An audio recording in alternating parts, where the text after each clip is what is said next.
Assalamu alaikum, dear students.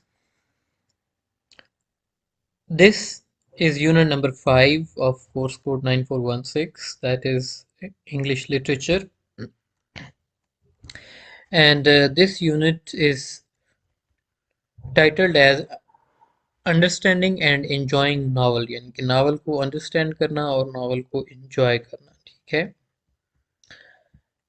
So, you have been introduced to novel in the previous unit, यानी कि unit number 4 के अंदर आपने novel की complete introduction जो था उसको आपने देखा, आपको पता चला कैरेक्टर्स क्या होते हैं, आपको पता चला प्लॉट क्या होता है, आपको पता चला थीम क्या होता है, आपको पता चला डायलॉग्स क्या होते हैं, आपको जो है वो पर्सपेक्टिव का पता चला कि first person perspective, second person perspective, third person perspective क्या होता है. ये सारी चीज़ें जो थी ये स्टाइल के अंदर आती हैं, ये चीज़ें हमने डिस्कस की वहाँ पर, ठीक है. तो अब यहाँ पर आपको नावल की एग्जाम्पल दी जाएगी, या ज़ाहिर है पूरा नावल तो नहीं आ सकता चैप्टर के अंदर, तो ऑब्वियसली खुलासा किसी नावल का जो है वो हम यहाँ पर डिस्कस करेंगे, ठीक है. तो before we move any further, तो रिकैप करने के लिए ये सवालात हैं, इनको आप देखें कि write the definition of the novel, novel की definition. What are the kinds of the novel, की मुख्तलिफ जो काइंड्स हमने देखी थी वो अगर आपके जहन में हैं तो रिवाइज करें, उनको लिखें, शेयर करें. What are the elements of novel, के नावल के कौन कौन से एलिमेंट्स होते हैं, 6 एलिमेंट्स जिनको हमने, सॉरी 6 थे या 7 थे, उनको हमने जितनी भी डिटेल में डिस्कस किया, मेजर हमारा टाइम जो था वो उसी पे लगा. How is detective novel different from historical novel, की जासूसी नावल और हिस्टोरिकल नावल इनमें क्या डिफरेंस होता है, पॉइंट ऑफ व्यू क्या होता है और करेक्टराइजेशन क्या होती है, ठीक है. ये मुख्तलिफ सवालात हैं जिनको आप रिकॉल करें या इनके आंसर्स आप रिकॉल करें तो थोड़ा सा नावल का प्रीवियस जो हमारी डिस्कशन थी वो आपके माइंड में रिफ्रेश हो जाएगी, ठीक है. अच्छा, पूरे नावल को पढ़ना ऑब्वियसली एक अलग से चीज़ होता है, और हमें ऐसे महसूस होता है कि हम एक दुनिया का हिस्सा हैं, ठीक है, और उस दुनिया में हम अपने आप को महसूस करते हैं कि हम उस दुनिया के साथ साथ चल रहे हैं. किरदार जो हैं, उन किरदारों के जज्बात, उनके एहसासात हम बिल्कुल उनको करीब से आप ये समझें कि महसूस करते हैं. सेटिंग जो है वो एक जगह से दूसरी जगह जाती है, बड़े ढेर सारे वाकयात होते हैं, और ख़ास कर वो नावल जिसके अंदर इंटरेस्ट डेवलप हो जाए तो उसको बंदा फिनिश किए बगैर रह नहीं सकता, ठीक है, कि बंदे का दिल करता है कि बंदा इसको रीड आउट करता रहे जब तक कि ये स्टोरी फिनिश नहीं होती, ठीक है.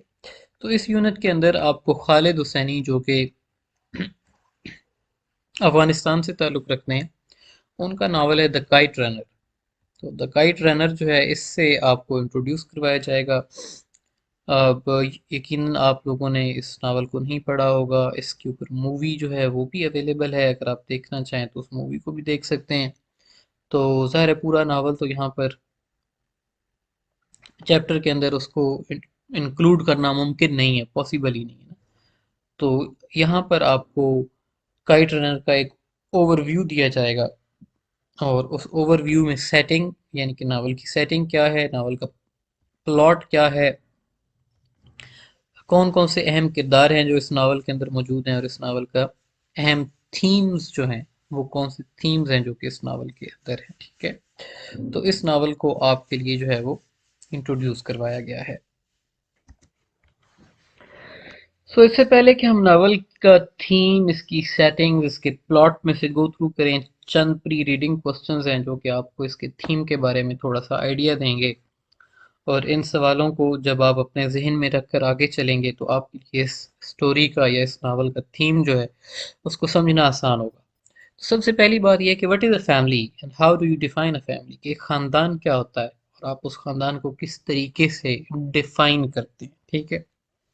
डियर दूसरा स्टूडेंट्स सवाल यह है अस्सलाम कि डू अवर वालेकुम. चाइल्डहुड होप कि आप शेप द सब लोग एडल्ट्स खैरियत से वी होंगे, बिकम, ठीक ठाक होंगे. कि हमारा सॉरी फॉर लेट, थोड़ा बचपन इधर या हमारे कनेक्शन बचपन का में भी जो प्रॉब्लम वाकयात था, पेश आए होते हैं, इस वजह से ना क्या सही वो टाइम पे वाकयात मैं ज्वाइन हमारे, नहीं कर सका. आप ये कहें तो कि बहरहाल अब बड़े होकर जो हम शख्सियत थोड़ा बनते हैं, सा जो काम हमारी करते हैं. शख्सियत होती है, क्या वो वाकयात उस कल शख्सियत के ऊपर असर कल अंदाज आप होते लोगों हैं? को एक काम जिम्मे लगाया था कि आप कैन अ लोगों ने जो है पर्सन ना वो truly summary forgive share another करनी थी। पर्सन और वन तो सेल्फ? वो समरी क्या जिन इंसान लोगों के ने लिए ये लिखी है बात वो मुमकिन जरा है? शेयर करें चैट कहते बॉक्स हैं ना में। कि जाओ मैंने तुम्हें माफ किया, तो क्या वो कल इंसान जो वाकई फर्स्ट ही दूसरे यूनिट हमने इंसान को पढ़ा था माफ कर उसकी देता जो है या समरी है नहीं? ना वो डू शेयर यू हैव करें a close childhood friend chat box में। From home you have grown apart? कि क्या आपका कोई ऐसा बचपन का दोस्त है कि जिससे आप जी आवाज आ रही है मेरी? जुदा हो चुके हों? Did you ever have a friend who was in different आवाज इकोनॉमिक और सबको आ रही सोशल है? Class then you? कि क्या कोई आपका कोई ऐसा दोस्त था कि जो अ, मुख्तलिफ जी बेटा, मौशी कल तबके से, जो अब आप हमारे यहाँ लोगों ये ने भी एक बहुत आप बड़ा लोगों आप के ये जिम्मे कहना लगाई कि, थी ना समरी लिखने बल्कि की, वो हमारे यहाँ जरा नहीं सेंड ओवरऑल ही, करें, फिर हम नेक्स्ट कि आपका स्टार्ट जिस करते हैं। मौशी तबके से या जिस माशरती तबके से आपका ताल्लुक होता है, उसी माशी और उसी माशरती तबके के लोग आपके दोस्त होते हैं। यानी कि लो क्लास फैमिलीज जो हैं उनका, उनकी फ्रेंडशिप्स, उनके रिलेशंस जो हैं वो उसी लेवल पे होते हैं। जो मिडिल क्लास फैमिलीज हैं उनके रिलेशन उसी लेवल पर होते हैं। और जो हायर क्लास फैमिलीज हैं उनके रिलेशंस जो हैं वो उसी लेवल के लोगों के साथ होते हैं। ठीक है। Have you ever made choice in life that you regret? कि क्या जिंदगी में कोई आपने ऐसी चॉइस इख्तियार की हो, कोई ऐसा फैसला किया हो कि जो के बाद में आप जिसको रिग्रेट करें, जिस पे आपको अफसोस हो? Do you think all people have flaws? कि आपको क्या लगता है कि इस दुनिया में जितने लोग हैं, क्या उन सब लोगों के अंदर नकाइस होते हैं, या कि कोई ऐसा बंदा भी है जो कि परफेक्ट होता है? ये चंद सवालात हैं जिनको जहन में रखकर आपने आगे चलना है। अच्छा, इन सवालों के अलावा चंद और सवालात हैं जो कि नीचे लिखे हैं, और ये सवालात जो हैं ये भी आप ये कहें they are related to the theme of this novel, की जो इस नावल का थीम है इसके साथ इंटरलिंक्ड हैं, कनेक्टेड हैं। जी, तो इन सवालात को देखते हैं हम। सबसे पहले, how much do you know about Afghanistan? कि आप अफगानिस्तान के बारे में कितना जानते हैं, आप अफगानिस्तान के बारे में जानते क्या है? So which are the neighbouring countries of Afghanistan? Afghanistan के नेबरहुड में कौन कौन सी कंट्रीज हैं? तो जब हम अफगानिस्तान को देखते हैं तो सबसे पहले तो हम अपने हवाले से बात करेंगे कि Afghanistan is connected to Pakistan, then Afghanistan is connected to Iran, Turkmenistan, Azerbaijan, Uzbekistan, ये सारे जो सेंट्रल एशियन कंट्रीज़ हैं ये भी अफ़गानिस्तान के साथ कनेक्टेड हैं। और थोड़ा सा बॉर्डर जो है अफ़गानिस्तान का वो चाइना के साथ भी कनेक्टेड है। अच्छा, what is the main religion Afghans follow? तो मेन रिलीजन जो है वो उनका इस्लाम है, इस्लाम को फॉलो करते हैं। What kind of climate Afghanistan has? Climate Afghanistan का इंतहाई हार्श किस्म का क्लाइमेट है, सख्त सर्दी भी होती है और सख्त गर्मी भी होती है। अच्छा, what is the most favourite sport of the for the children of Afghanistan? के अफगान बच्चों का जो सबसे आप ये कहें कि तरजीही खेल है, जो फेवरेट गेम है, वो कौन सी है?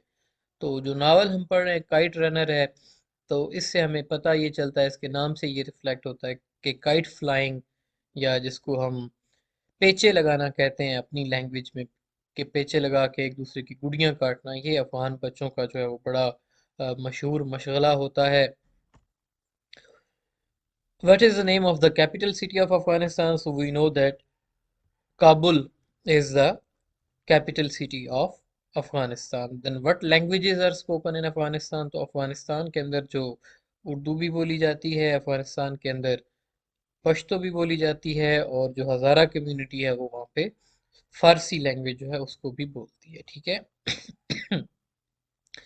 दूसरा सवाल है, ये सारा मतलब कि बैकग्राउंड इंटरकनेक्ट हो रहा है इस नावल के साथ आपका, इन सवालात के ज़रिए आपको इंटरकनेक्ट करने की कोशिश की जा रही है, लिंक करने की कोशिश की जा रही है कि आप खालिद हुसैनी का जो नावल है काइट रनर, उसके साथ कनेक्शन कायम कर सकें। Do you think that as a Pakistani you have something in common with the people of Afghanistan? के अफगानिस्तान और पाकिस्तान के जो लोग हैं इनके बीच में ऐसी कौन सी चीज़ है जो कि मुश्तरक होती है, जो कि कॉमन होती है? Can you list some of these common features? कि क्या आप इनमें से चंद कॉमन फीचर्स को एनलिस्ट कर सकते हैं, यानी कि लिख कर बता सकते हैं। तो ये एक एक्सरसाइज थी जो कि प्रिडिक्शंस के बारे में थी, कि आप अफगानिस्तान के बारे में प्रिडिक्ट करें, ठीक है। तो ये चंद प्रिडिक्शंस थी, चंद मतलब के गेसेस थे जो कि सवालात को देखकर हमने किए।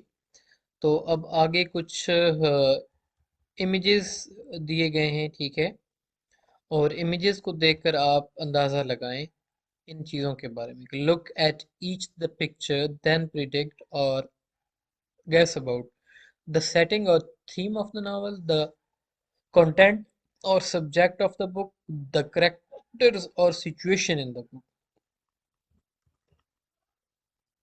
तो ये सबसे पहले दो इमेजेस हमें नज़र आ रहे हैं, ठीक है। इंग्लिश वन के अंदर आपने पढ़ा होगा कि predicting the contents of the book by looking at the cover, ठीक है।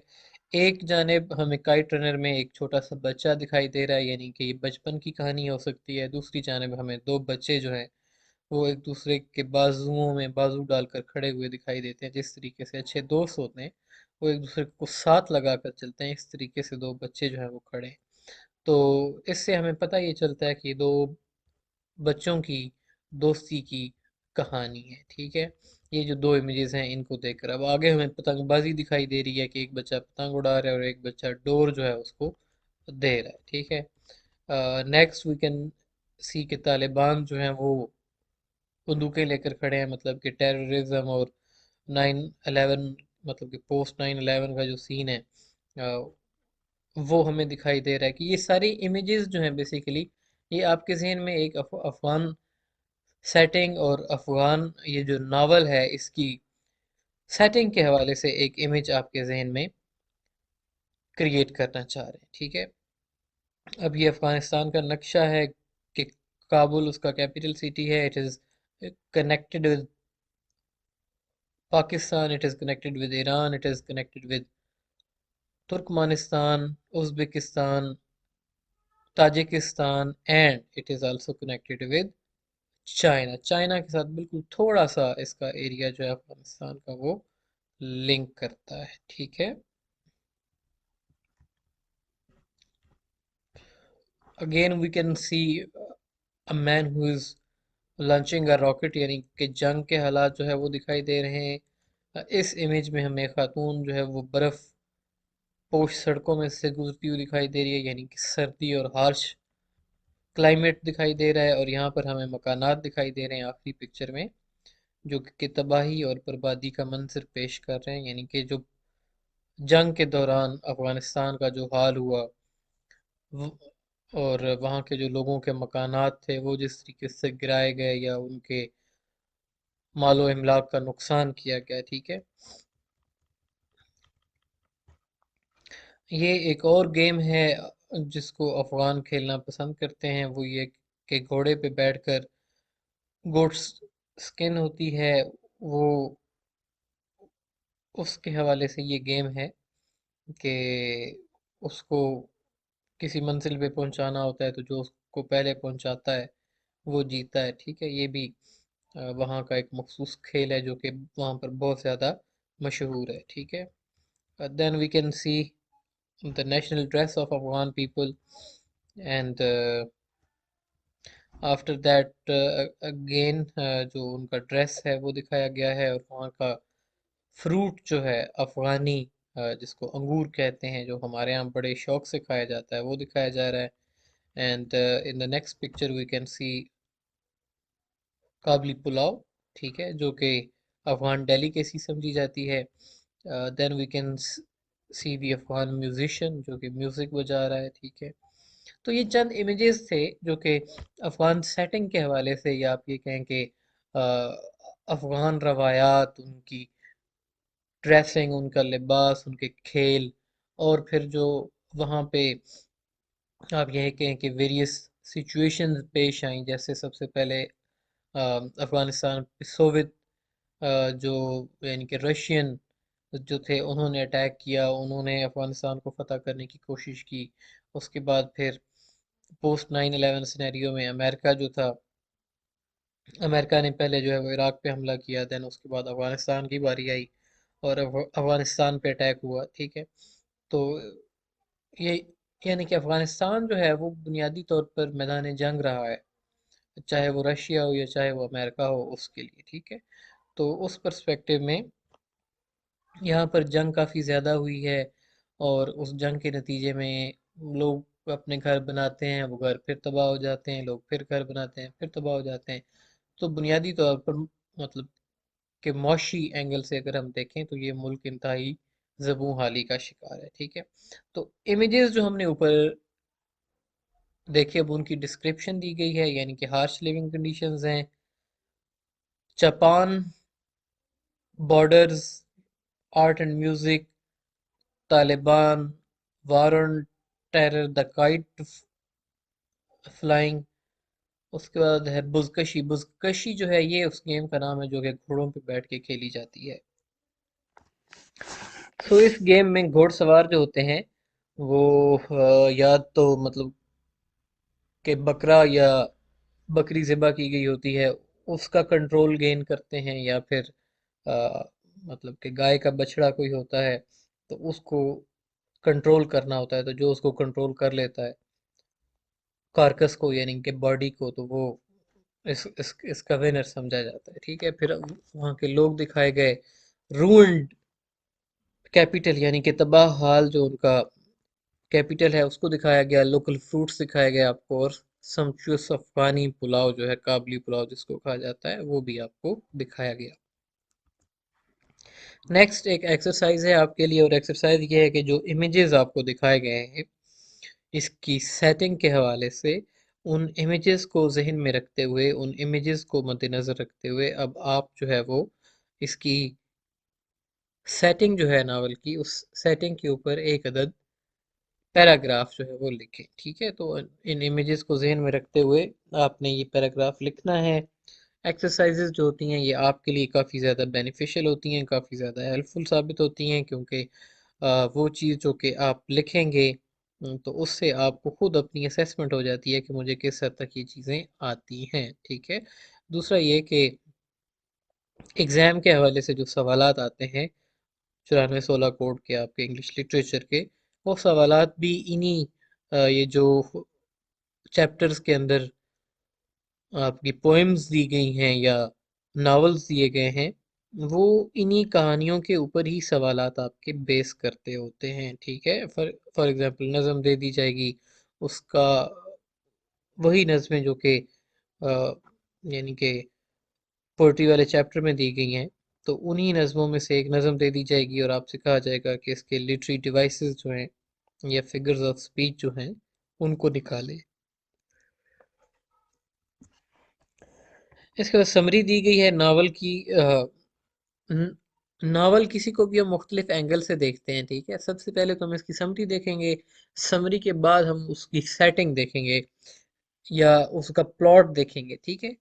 तो हर एक जगहों पे आपको ज़ाहिर है वही इंसिडेंट्स रिपीट होते हुए दिखाई देंगे, लेकिन लिटरेचर में ये होता है कि चीज़ों को डिस्कस करने का एंगल डिफरेंट होता है, कि ज़ाहिर है कहानी तो एक ही होती है, लेकिन ये है कि जो भी सवाल या जिस भी हम एंगल से देखते हैं तो उस एंगल से हमें कहानी को डिस्क्राइब करना होता है नए सिरे से।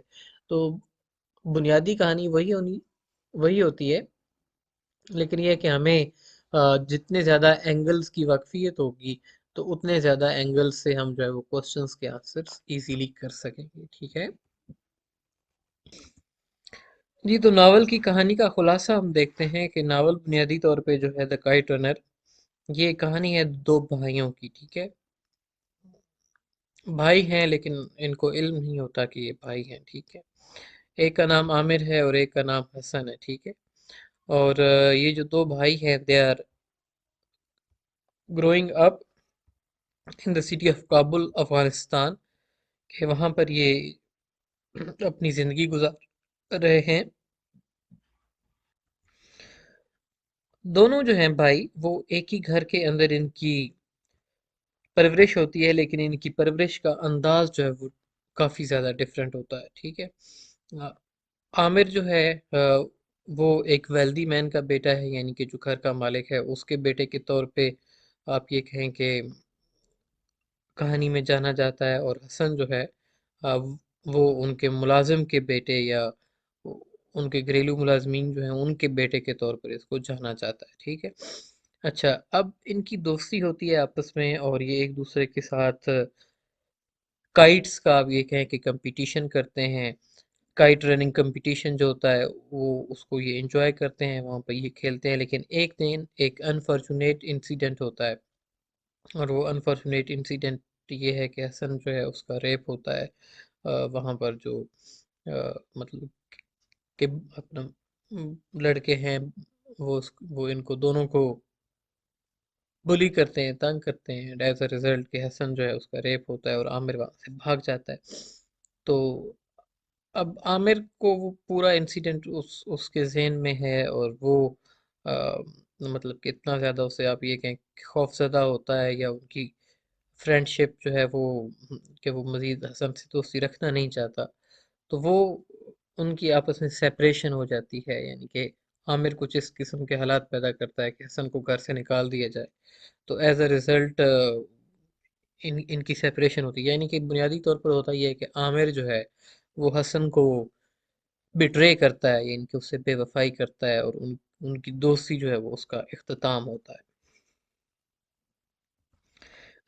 स्टोरी जो है ये अफगानिस्तान में भी है, पाकिस्तान में भी है और यूनाइटेड स्टेट्स ऑफ अमेरिका में भी ये स्टोरी पूरी जो है वो पेश आती है। यानी कि अफगानिस्तान से आगाज़ होता है, उसके बाद सोवियत इन्वेशन होती है और उसके नतीजे में हसन और आमिर के वालिद जो हैं उनको वहाँ से निकलना पड़ता है। वो आमिर को साथ लेकर निकलते हैं, पाकिस्तान आते हैं और पाकिस्तान से वो अमेरिका शिफ्ट होते हैं और अमेरिका से फिर आमिर को अफगानिस्तान वापस आना पड़ता है। अ, हसन को बुनियादी तौर पे तो वो रेस्क्यू करने के लिए आना चाहता था, लेकिन वो हसन को तो नहीं, हसन के बेटे को जो है वो रेस्क्यू करता है। तो कहानी में बुनियादी तौर पर आमिर का मतलब के गिल्ट जो है बचपन में जो उसने बेवफाई की हसन के साथ, और उस मतलब के गिल्ट के साथ आमिर डील कैसे करता है कि वो ज़ाहिर है माफ़ी भी चाहता है लेकिन उसके अंदर गिल्ट भी है कि मैंने गलत किया था। और combined with the social and the political changes जो कि उस मुल्क में अफगानिस्तान में as a result of Soviet invasion मतलब कि हो रहे थे, तो ये सारी चीज़ें कंबाइन करके हमें इस नावल के अंदर दिखाई देती हैं। ओपनिंग जो है नावल की, कि नावल का आगाज़ कहाँ से होता है, तो द नावल ओपन्स इन 2001, 2001 में जो है वो आगाज़ होता है और आमिर जो है वो इस कहानी का नरेटर है, यानी कि वो खुद इस कहानी को नरेट कर रहा है, बयान कर रहा है। रिहाइश उसकी सैन फ्रांसिस्को यानी कि यूनाइटेड स्टेट्स ऑफ अमेरिका में है और वो अपने मासी के बारे में सोच रहा है, यानी कि फ्लैश बैक टेक्निक जो है उसके ज़रिए इस कहानी का आगाज़ होता है कि एक किरदार एक जगह पे मौजूद है, वो सोच रहा है, बातें कर रहा है और अचानक वो माजी की बातें जो हैं वो उनको रिकॉल करता है और माजी में फिर वही इंसिडेंट जो इंसिडेंट हमने ऊपर शेयर किया कि उसके मतलब कि बॉयहुड का जो दोस्त था हसन, उसको इसने किस तरीके से धोखा दिया, बिट्रे किया, ठीक है। इसके बाद कहानी वापस चली जाती है बचपन पे उनके, और वो बचपन के वो जो वाकयात हैं वो उन वाकयात को नरेट करता है। वो अपने बारे में बताता है that he was the only child of a wealthy merchant, एक अमीर मर्चेंट था वालिद उसका, ये उसका अकेला बेटा था और इसका नज़दीक तरीन जो दोस्त था वो हसन था। हसन जो था he was an illiterate boy and he belong to Hazara ethnic minority. अब आपको पता है कि पाकिस्तान के अंदर भी एक मतलब कि इसमें कोयटा में एक अच्छी खासी तादाद है हज़ारा लोगों की, और हज़ारा जो लोग हैं हालत उनकी भी यहाँ पे कोई अच्छी आइडियल किस्म की नहीं है, नाजुक ही हालात हैं और अक्सर उनके मसाइल रहते हैं और अक्सर वो लोग एहतजाज करते हुए दिखाई देते हैं। इसी तरीके से अफ़गानिस्तान के अंदर भी मेजॉरिटी जो है वो पश्तून लोगों की है और माइनॉरिटी जो है वो हज़ारा की है। हज़ारा जो है इनका बिलीफ शिया है, ये शिया लोग हैं, शिया कम्युनिटी है और चूँकि अफ़गानिस्तान में भी और पाकिस्तान में भी माइनॉरिटी में है। अफ़गानिस्तान में मेजॉरिटी जो है वो पश्तून लोगों की है जो कि सुन्नी बिलीफ रखते हैं। कहानी के अंदर आमिर जो है वो हमें अपने रिलेशनशिप के बारे में बताता है कि जो हसन के साथ उसका रिलेशनशिप है, और हसन चूंकि हज़ारा कम्युनिटी से ताल्लुक़ रखता है और हज़ारा को वहाँ पर भी डिस्क्रिमिनेशन का सामना है, लेकिन आमिर को इस चीज़ का इल्म नहीं था कि हसन जो है उसका हाफ ब्रदर है, ठीक है, यानी कि सौतेला भाई आप कह लें। अच्छा, आमिर को अब अमेरिका में बैठे he is overwhelm by the guild के उसने उसके सामने हसन को मतलब कि मारा गया, पीटा गया और उसका रेप किया गया, और आमिर जो था वो उसकी हेल्प नहीं कर सका। वो हेल्प इस वजह से नहीं कर सका क्योंकि आमिर खुद भी छोटा था।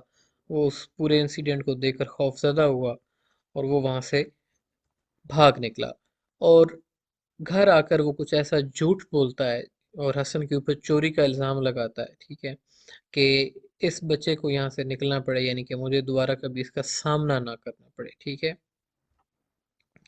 इवेंचुअली हालात ख़राब होते हैं, आमिर को और उसके वालिद को जो रशियन इन्वेजन है उसके बाद वहाँ से निकलना पड़ता है, और अल्टीमेटली वो अमेरिका पहुँचते हैं, ठीक है।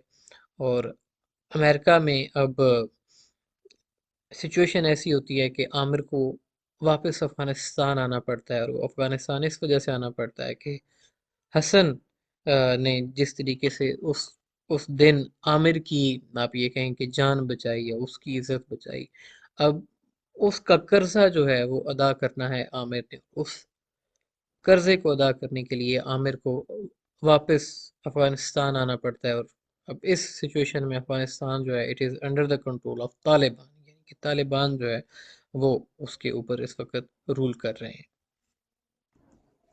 वेरियस थीम्स आपको इस कहानी के अंदर दिखाई देते हैं। नंबर वन पे थीम ऑफ आइडेंटिटी है। आइडेंटिटी का थीम इस तरीके से है कि जब ये लोग आमिर और इसका बाबा जो है, मतलब के वालिद को बाबा के तौर पे रेफ़र किया गया है, जब वो अफ़गानिस्तान से मूव करके अमेरिका जाते हैं तो वहाँ पर ज़ाहिर है एक आइडेंटिटी इशू है कि हम हैं कौन, ठीक है, हमारा ताल्लुक कहाँ से। तो आमिर उस आइडेंटिटी को अपनाने की कोशिश करता है, वाइल उसका वालिद जो है उसकी लॉस्ट आइडेंटिटी जो है वो उसको, आप ये कहें कि रोता है कि भाई मेरी पहचान मुझसे खोली गई।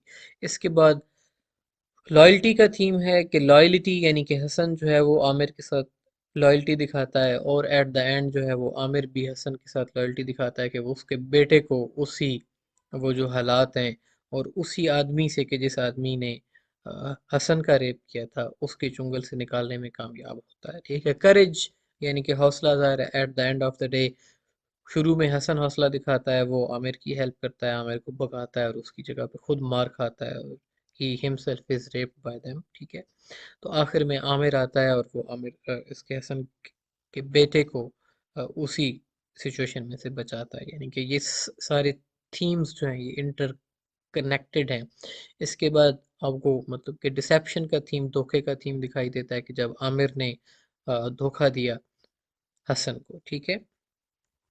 तो बड़ी ही मतलब कि पेचीदा किस्म की कहानी है जो कि इस नावल के अंदर डिस्क्राइब की गई है, ठीक है। जहाँ तक इसकी सेटिंग का ताल्लुक है, ज़्यादातर इंसिडेंट्स जो हैं या ज़्यादातर वाक़यात जो हैं वो अफ़गानिस्तान का कैपिटल जो है काबुल सिटी, उसके अंदर हमें ज़्यादातर इंसिडेंट्स जो है वो पेश होते दिखाई देते हैं। आगाज़ में जब नावल के अंदर काबुल को इंट्रोड्यूस करवाया गया तो उसको इंतहाई पीसफुल शहर के तौर पे इंट्रोड्यूस करवाया गया, एक ऐसा शहर की जहाँ की बिल्डिंग्स यानी कि इमारतें नीट हैं, साफ सुथरी हैं, और लोग जो हैं वो एक दूसरे के साथ एक अपनायत रखते हैं, एक वहाँ पे कम्युनिटी की सेंस मौजूद है, ठीक है। और इसके अलावा पतंगबाजी, यानी कि ये जो बच्चों का फेस्टिवल है, ये हमें मतलब कि कॉन्स्टेंटली नावल के अंदर दिखाई देता है। इसके अलावा जो एक और इमेज हमें इस नावल के अंदर दिखाई देता है वो ये है कि काबुल के अंदर जो अमीर लोग थे वो गरीब लोगों के साथ, गरीब मुलाजमीन के साथ और उनके बच्चों के साथ किस तरीके से सलूक करते थे, यानी कि किस तरीके से पेश आते थे, वो चीज़ भी हमें इस नावल के अंदर दिखाई दी देती है, ठीक है। इसके अलावा ये जो सेग्रीगेशन है, ठीक है, हज़ारा की और पश्तून की, कि हज़ारा की शक्लें, उनकी आंखें थोड़ी डिफरेंट होती हैं, उनका रिलीजियस फेथ जो है वो भी शियाइज़म है, डिफरेंट है। और पश्तून जो हैं वो, आप ये कहें कि वो वहाँ के लोकल अपने आप को समझते हैं, और ये जो हज़ाराज हैं इनको लोकल नहीं बल्कि इन्वेडर्स के तौर पे देखा जाता है। कहा यह जाता है कि जो हज़ारा कम्युनिटी है ये चंगेज़ खान जो है ये उसकी उसकी नस्ल में से है, उसकी औलाद में से है। तो अफ़गानी इनको नहीं देखा जाता, रादर इनको इन्वेडर्स के तौर पे देखा जाता है। तो मुख्तलिफ हालात यानी कि वैरायटी ऑफ द सिचुएशंस इस नावल के अंदर दिखाई देती हैं, कि यानी कि अफ़गानिस्तान हमें पीस के टाइम पे भी दिखाई देता है, अफ़गानिस्तान हमें वॉर के टाइम पे, वॉर अगेंस्ट रशिया उसके टाइम पे भी दिखाई देता है। और इसके अलावा काइट फाइटिंग यानी कि पतंगबाजी जो है उसकी सिग्निफिकेंस या वो जो रवायात थी वो भी हमें दिखाई देती देती हैं। तालिबान के आने के बाद अफ़गानिस्तान में काइट फाइटिंग जो थी इसको मतलब कि बैन कर दिया गया था, ठीक है। और उसके बाद फिर हमें आखिर में जो काबुल की झलक दिखाई देती है, यानी कि तबाह हाल किस्म का शहर है। और आमिर जो कि एक इंतहाई अमीर घराने से ताल्लुक़ रखता था, जिनका घर बहुत अच्छा हुआ करता था, अब जो उनका मौजूदा घर है उसकी क्या सिचुएशन है कि it does not exist any more, यानी कि वो आप ये कहें कि म- मलबा उसका घर जो है वो बन चुका है। तो ये इतनी वैरायटी ऑफ सिचुएशंस जो है, ये इतनी वैरायटी जो है वो हालात की, वो हमें इस नावल के अंदर दिखाई देती है। इसके बाद एक रिव्यू है इसी किताब का, कि जो किताब के ऊपर एक अंग्रेज़ ने ब्लूम्सबरी अखबार है उसके अंदर छपा है। नेक्स्ट जो है brief account of the setting of the novel, के ये नावल की सेटिंग जो है, यानी कि जो इलाके या जो जगह हमें दिखाई जा रही हैं इस नावल के अंदर, उनके हवाले से हमें थोड़ी सी डिस्क्रिप्शन यहाँ पे दी गई है, ठीक है। तो सेटिंग इसकी तीन मुख्तलिफ ममालिक के अंदर है। नंबर वन पे अफगानिस्तान, नंबर टू पे यूनाइटेड स्टेट्स ऑफ अमेरिका, और यूनाइटेड स्टेट्स ऑफ अमेरिका में 1970 से लेके 2002 तक जो है ये, मतलब कि यूनाइटेड स्टेट्स ऑफ अमेरिका के अंदर ये नावल जो है वो सेट है। आगाज़ जब नावल का होता है तो आगाज़ में अफगानिस्तान के अंदर अमन है, ठीक है। तो अफ़गान कल्चर जो है, और जो कैपिटल है अफ़गानिस्तान का काबुल, वहाँ पर हमें दो लड़कों की आप ये कहें कि नुक्ता निगाह से, जिनका नाम आमिर और हसन है, जिनका ऊपर ज़िक्र भी हमने किया, भाई हैं दोनों, हाफ ब्रदर्स हैं। तो उनके नुक्ता निगाह से अफ़गान कैपिटल का कल्चर जो है वो हमें दिखाया जाता है। टाइम पीरियड जो होता है वो भी सेटिंग का हिस्सा होता है। तो आपको ऑलरेडी मैंने बताया कि जो फैमिली है, बाबा और उसका बेटा आमिर जो है, ये सोवियत जो इन्वेजन है उसके बाद मूव करते हैं पाकिस्तान, और वहाँ से वो अमेरिका मूव करते हैं। किताब में हमें जो 3 साल हैं प्री वार, यानी कि 1967 से आप ये कह लें 1970 तक, वहाँ तक एक अमन सुकून की हालत में अफगानिस्तान की इमेज दिखाई देती है, ठीक है। और किताब की कहानी जो है वो आप ये कहें कि 3 दहाइयों पे मुश्तमिल है, यानी कि 70s, 80s, 90s, यानी कि 3 दहाइयाँ जो हैं उनके ऊपर ये कहानी मुश्तमिल है। और 2002 में इस कहानी का अख्ताम होता है। खालिद हुसैनी खुद जो है वो एक अफ़गान अमेरिकन है, यानी कि अफ़गान थे और ये अमेरिका चले गए, और ख़ुद भी इनको पतंगबाजी का शौक था, पतंगबाजी इनको बहुत अच्छी लगती थी। तो इसमें मतलब कि प्री सोवियत इन्वेजन जो अफगानिस्तान है वो दिखाया गया है, सोवियत इन्वेजन के बाद का अफगानिस्तान दिखाया गया है, और 90s में जब तालिबान की हुकूमत आती है तो वो वाला अफगानिस्तान जो है वो भी दिखाया गया है, ठीक है। और तालिबान की हुकूमत का जब अमेरिकन के हाथों इख्तिताम होता है तो उसके फ़ौरन बाद कहानी जो है ये इस नावल की, उसका भी इसके साथ इख्तिताम हो जाता है। इस किताब के अंदर through out the book various settings जो हैं वो चेंज होती रहती हैं।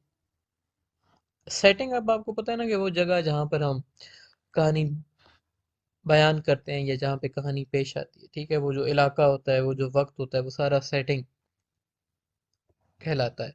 तो कहानी जब ओपन होती है तो अमेरिका में San Francisco golden gate park है, वहाँ पे कहानी ओपन होती है। फिर उसके बाद फ्लैशबैक आती है, यानी कि आमिर जो है वो वापस अफगानिस्तान के बारे में सोचता है, काबुल अफगानिस्तान में कहानी चली जाती है, ठीक है। और इसी तरीके से जो मुख्तलिफ चैप्टर्स हैं उनमें जो आगाज़ के चैप्टर्स हैं, जो आमिर का लग्जूरियस हाउस है, उसके उसके बचपन का घर जो है, वहाँ पे सेटिंग मूव करती रहती है। उसके बाद फैमिली का भागना जो है, अब वो भागने में गाड़ी में बैठे हैं, गाड़ी में बैठकर वो मूव करते हैं, पाकिस्तान आते हैं, और पाकिस्तान से फिर वो अमेरिका भाग जाते हैं। तो इस तरीके से ये पूरी चीज़ें जो हैं, ये सारी उसकी सेटिंग का हिस्सा है, ठीक है। टैंक में बैठकर एक आते हैं और वो पाकिस्तान के अंदर दाखिल होते हैं, ठीक है। और इस तरीके से मतलब कि वो अमेरिका फ्ली करते हैं, ठीक है। अब अमेरिका जाके आमिर जो है वो एक न्यू आइडेंटिटी अपनाने की कोशिश करता है, और उसका वालिद बाबा जो है वो अपनी आइडेंटिटी का लॉस जो है उस पर होता है कि भाई मेरी पहचान मुझसे छीन ली गई है, ठीक है। और आमिर के लिए अब ये जो नया कल्चर है, अफगानी अमेरिकन कल्चर, वो उसके लिए फ़ख्र की बात है कि वो उस पे प्राउड फील करता है। लेकिन उसका वालिद जो है वो चूँकि लाइफ उसने अफ़गान कल्चर में गुजारी थी, अफ़गानिस्तान में गुजारी थी, तो वो उस जगह से जुदा होना जो है उसका अफसोस करता रहता है, और उस अफसोस में वो इस हद तक मतलब कि खो जाता है कि अल्टीमेटली उसकी इसी के नतीजे में मतलब कि डेथ हो जाती है। वो ज़्यादा दिन जो है वो ज़िंदा नहीं रह सकता। आमिर और इसके वालिद का ताल्लुक अफगानिस्तान के वज़ीर अकबर खान डिस्ट्रिक्ट से है, ठीक है। और ये डिस्ट्रिक्ट जो है वो ये मतलब कि काबुल के आसपास, ये काबुल के विद इन में भी लोकेटेड है, मुझे अब एग्जैक्ट इस चीज़ का नहीं पता। अच्छा, वालिद इसके इंतहाई अमीर हैं, रिच हैं, मॉडरेट प्रोस्पेरिटी को एंजॉय करते हैं, वेल्दी हैं, पावरफुल हैं, ठीक है। और उनको गुरूर है अपने ऊपर, प्राइड फील करते हैं अपने आप पे और अपने कल्चर पे भी उनको गुरूर है। ज़ाहिर है जो भी हम लोग होते हैं हम अपने कल्चर को हमेशा, आप ये कहें कि, ग्लोरीफाई करते हैं। अफगानिस्तान के हवाले से काफ़ी ज़्यादा डिटेल्स जो है वो हमें इस नावल के अंदर दिखाई देती हैं। मिसाल के तौर पे गलियों के अंदर छाबड़ी वाले जो कि वहाँ पे मुख्तलिफ फ्रूट्स बेच रहे होते हैं, वो भी हमें इस नावल के अंदर उनकी डिस्क्रिप्शन भी दिखाई देती है। जो अफगान बच्चे हैं उनके जो रवायती खेल हैं वो भी हमें यहाँ पर दिखाई देते हैं, ठीक है। इसके अलावा फैमिलीज़ की जो आउटिंग है वो भी हमें दिखाई देती है, और एनुअल विंटर काइट फेस्टिवल जो है काबुल के अंदर जो कि मनाया जाता था, उसकी डिस्क्रिप्शन, उसकी डिटेल डिस्क्रिप्शन जो है वो भी हमें खालिद हुसैनी के, आप ये कहें कि अल्फाज के अंदर सुनाई देती है। खालिद हुसैनी चूँकि खुद इस इवेंट के अंदर पार्टिसिपेट किया करता था एज अ चिल्ड्रन, तो फर्स्ट हैंड एक्सपीरियंस जो है वो हमें, आप ये कहें कि, पढ़ने को मिलता है। ऑब्वियसली जो चीज़ें उसने देखी, उन्हीं चीज़ों को उसने यकीनन अल्फाज के अंदर जो है वो कन्वर्ट किया होगा। दो सेटिंग्स जो हैं वो इस नावल में बड़ी ही डिटेल में डिस्क्राइब की गई हैं, एक अमेरिकन सेटिंग और एक अफगान सेटिंग, ठीक है। अब अमेरिकन सेटिंग जो है उसका कंट्रास्ट बुनियादी तौर पर यहाँ पर प्रेजेंट किया गया है विद दी अफगान सेटिंग, यानी कि अमेरिका जो है वो एक इंतहाई पुरसकून, आप ये कहें कि, इलाका है, और उसके कंट्रास्ट में है अफ़गानिस्तान जो कि मतलब कि तबाह हाली का मंजर पेश कर रहा है। राइटर्स के मुख्तलिफ मकासद होते हैं, एक इसका मकसद ये भी हो सकता है कि जो अमेरिकन पीपल हैं या जो उसके अमेरिकन रीडर्स हैं उनको ये रियलाइज़ करवाना कि हाउ मच लॉस और how much damage they have done to Afghan people and how much damage they have done to Afghanistan। और एक आखिरी जो अहम सेटिंग इस नावल के अंदर डिस्क्राइब की गई है वो है अनार का दरख्त, ठीक है। अब आपको पता है कि हमारे यहाँ भी काबुल के अनार जो है वो बड़े मशहूर हैं, और फ्रूट्स और वेजिटेशन और ग्रीनरी जो होती है ये अमन की निशानी होती है। तो ज़माना है अमन जब अफ़गानिस्तान के अंदर था तो वहाँ पर आमिर और हसन जो थे वो अनार के दरख्त के नीचे बैठकर एक दूसरे को कहानियां सुनाया करते थे। Obviously Hassan was uneducated while Amir was educated individual. तो आमिर जो था वो हसन को कहानियां पढ़कर सुनाया करता था। और ये जो सेटिंग है पॉमिंग ग्रेनेड के ट्री की, ये एक पीसफुल एटमॉस्फेयर ऑफ अफगानिस्तान जो है ये उसको रिप्रेजेंट करती है, उसके सिंबल के तौर पे यहाँ पे ये पेश की गई है। Now we have exercise number 4। और एक्सरसाइज नंबर 4 के अंदर आपसे ये कहा गया है कि जो ऊपर डिस्क्रिप्शन यानी कि सेटिंग की डिस्क्रिप्शन जो हमने पढ़ी है उस सेटिंग की डिस्क्रिप्शन को जहन में रखें। और उसको जहन में रखते हुए जो आंसर्स हैं चंद सवालात के जो कि नीचे दिए गए हैं उनको जो है वो आंसर करें, ठीक है।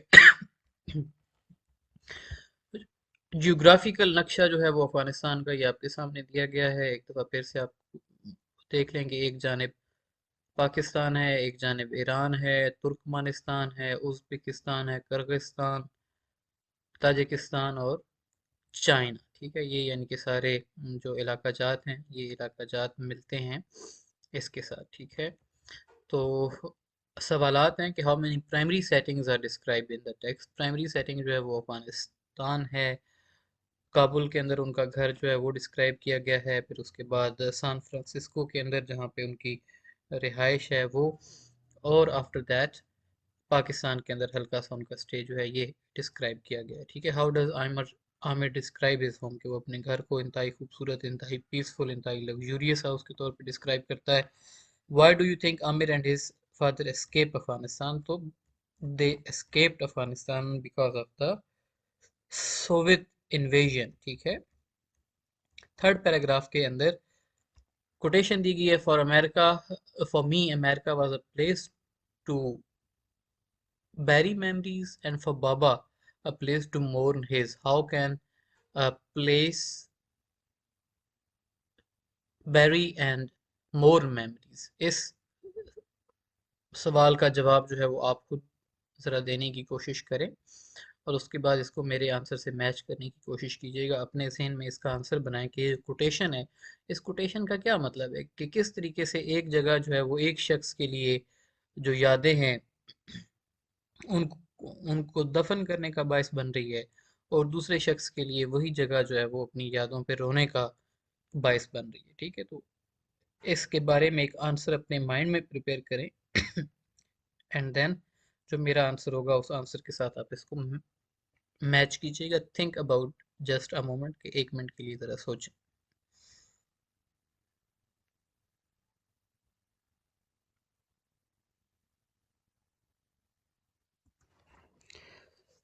तो आमिर के लिए अमेरिका जो है वो एक नई दुनिया थी, और एक ऐसी दुनिया के जहाँ पर वो उसने अपनी बाकी ज़िंदगी गुजारनी थी।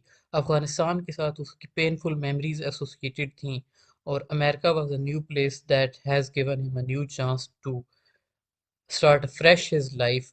So it was a place where he could bury his old and painful memories, के यानी कि उसके पास अभी पूरी ज़िंदगी थी और वो अपने मुल्क के बारे में सोच सोच के रो नहीं सकता था। लेकिन ऑन दी अदर हैंड उसके फादर जो थे उन्होंने अपनी ज़िंदगी का मेजॉरिटी हिस्सा, अपनी लाइफ के प्राइम ईयर्स जो थे वो अफ़गानिस्तान में गुजारे थे।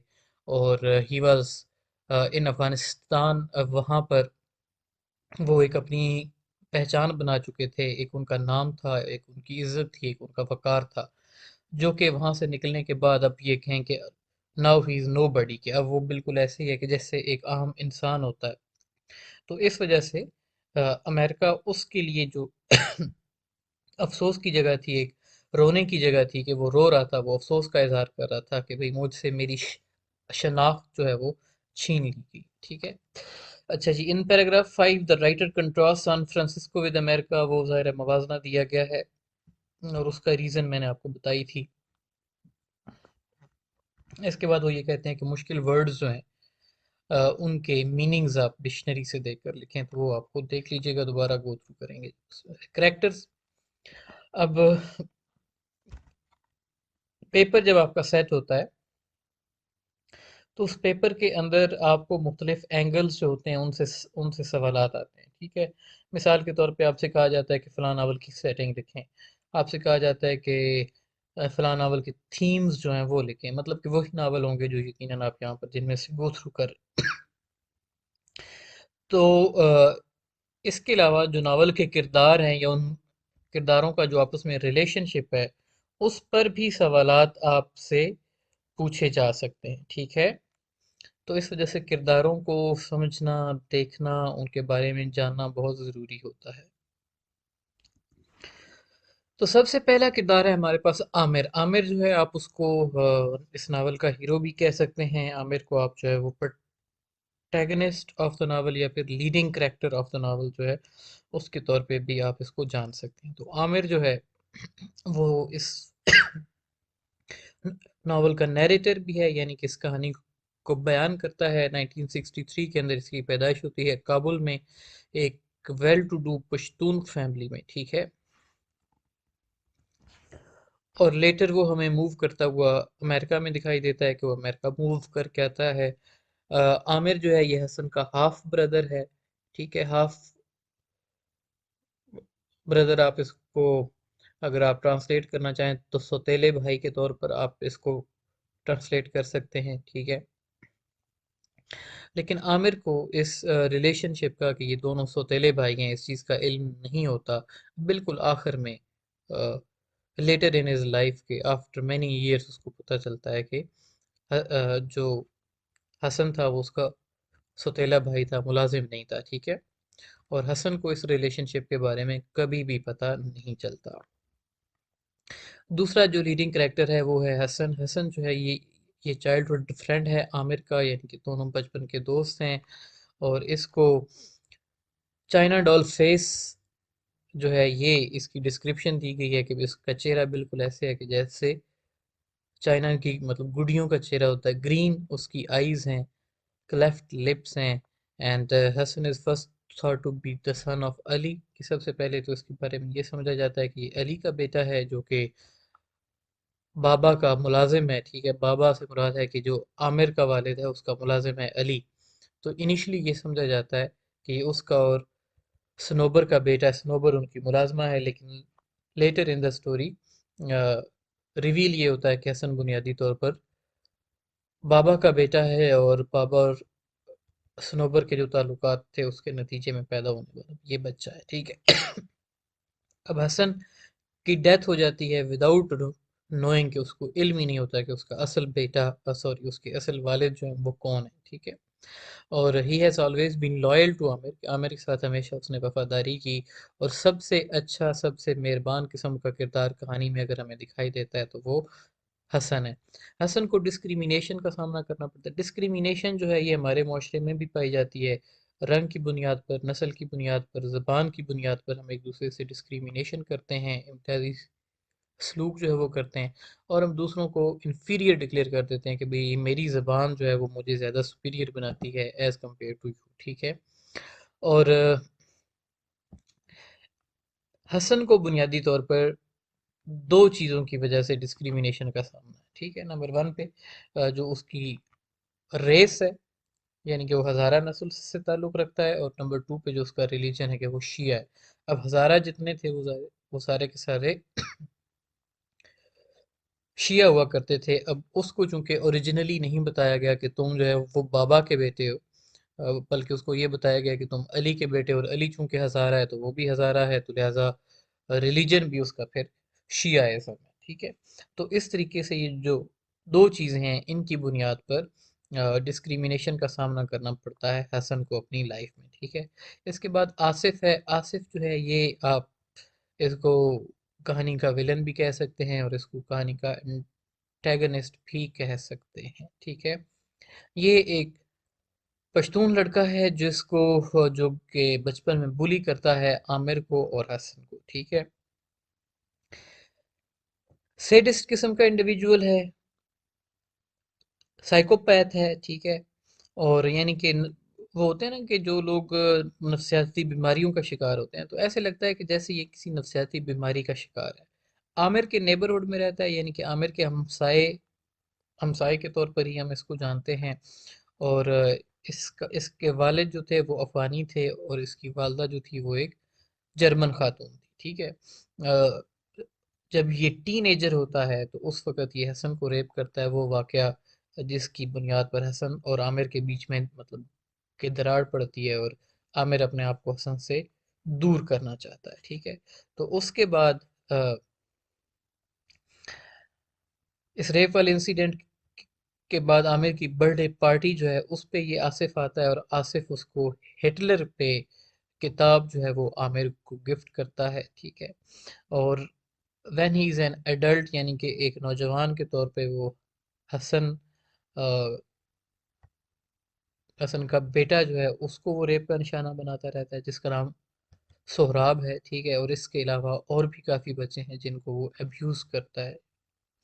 और काफ़ी सालों के बाद तालिबान के दौर में आके तो ये जो लड़का है आसिफ, ये एक एग्जीक्यूशनर यानी कि जल्लाद और फीडोफाइल जो है उसके तौर पर ये सामने आता है, ठीक है। फीडोफाइल वो लोग होते हैं जो कि बच्चों को अब्यूज़ करना पसंद करते हैं, ठीक है। अच्छा, इसके बाद बाबा का किरदार है। बाबा जो है ये आमिर और हसन के वालिद हैं और इसकी जो डिस्क्रिप्शन दी गई है, as a big strong and healthy looking man है। ब्राउन बाल है और ब्राउन ही उनकी दाढ़ी है। चूंकि अमीर हैं तो इस वजह से इनको दाम तय करना, लोगों को अपने घर में बुलाना, उनकी खिदमत करना, खातिर तवाज़ो करना, ये इनका मशहूर मशगला है। ये इनको बहुत ज़्यादा अच्छा लगता है। और इनकी बहादुरी के बारे में ये कहा जाता है कि when he was a young individual, तो इसने काले रीछ के साथ हाथों से लड़ाई लड़ी, खाली हाथ लड़ाई लड़ी और उस लड़ाई में इसको कामयाबी भी हासिल हुई, ठीक है। काबुल के अंदर एक कामयाब जो है मतलब कि बिजनेसमैन के तौर पे और बेनावलेंट यानी कि एक ऐसा शख्स के जो कि लोगों को देता है, खुले दिल का शख्स है जो कि लोगों की मदद करता है, ठीक है। और इसने काफ़ी लोगों की हेल्प की है बिजनेसेस इस्टेब्लिश करने में, ठीक है। और इवन के मदरसे बनाने में भी इसने काफ़ी ज़्यादा डोनेशंस जो हैं वो दे रखी हैं। अच्छा, बाबा जो हैं, बाबा का ये है कि वो स्ट्रिक्टली रिलीजियस नहीं है जितनी रिलीजन की मौलवियों की जानिब से डिमांड की जाती है कि भाई आप ज़्यादा नमाज पढ़ा करें, इस किस्म का, यानी कि वो मॉडरेट किस्म का आप ये कहें कि मुस्लिम है। और उसको मायूसी है अपने बेटे आमिर में, क्योंकि वो आमिर को एक बहादुर शख्स बनाना चाहता है, लेकिन on the other hand Aamir जो है वो एक बुज़दिल किस्म का बच्चा है। जैसे कि आपको इंसिडेंट पता है कि वो जो इंसिडेंट था, उस इंसिडेंट में वो बजाय इसके कि हसन की हेल्प करता है वो वहाँ से भाग जाता है, ठीक है। और आमिर को किताबें पढ़ने का शौक है और वो बच्चे जो कि उसको तंग करते हैं वो खुद उनसे नहीं लड़ता बल्कि दूसरों की हेल्प लेता है उन लोगों से जान छुड़ाने में, ठीक है। और बाबा जब अमेरिका जाते हैं तो वहाँ पर उनकी उम्र आप ये कह लें कि तेज़ी से बढ़ना शुरू हो जाती है। तेज़ी से बढ़ने से मुराद ये है कि ही बिकम्स सिक, बहुत जल्दी बीमार हो जाते हैं। And the at the age of 53 उनकी डेथ हो जाती है, ठीक है, इन 1987 जो है। लेकिन हाउएवर वो अपनी नज़रों के सामने अपने बेटे की शादी करवा के जाते हैं। एक अफ़गान वुमन है, उसका नाम सुरैया, सुरैया के साथ जो है वो आमिर की शादी हो जाती है। फिर हमारे पास अली का किरदार है। अली बाबा का मुलाजिम है, उनका दोस्त है, ठीक है। और अली जो है इसको वो बाबा के वालिद साहब जो थे, जो कि जज थे, मशहूर जज थे अपने इलाके के, उन्होंने एडॉप्ट किया था, ठीक है। और इनिशियली हम ये समझते हैं कि अली जो है वो हसन का वालिद है, लेकिन हाउएवर जैसे जैसे इवेंट्स आगे बढ़ते हैं वैसे हमें फिर एहसास होता है कि अली नहीं बल्कि बाबा जो हैं वो खुद हसन के वालिद हैं, ठीक है। और अली जो है वो पोलियो का शिकार होता है, पैरालाइज हो जाता है, ठीक है। और कॉन्स्टेंटली गांव के बच्चे जो हैं वो टाउन के बच्चे जो हैं वो उसको तंग करते हैं, और अल्टीमेटली उसकी डेथ होती है लैंड माइन में, ठीक है।